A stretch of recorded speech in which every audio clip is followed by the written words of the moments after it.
That's a great question. A lot of times you'll come in and you might only have 3 teeth in an arch, in an upper or a lower arch in your mouth. And you're wondering, what can I possibly get? There are a lot of opportunities.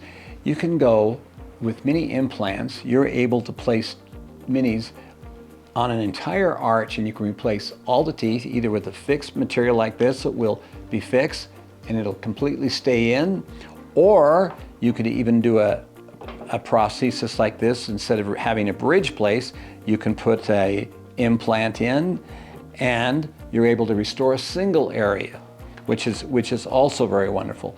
For those of you that are completely without any teeth, there are opportunities for people too where we'll put sometimes 6 mini implants in an arch, and then we're able to fasten that on there, and these are just wonderful.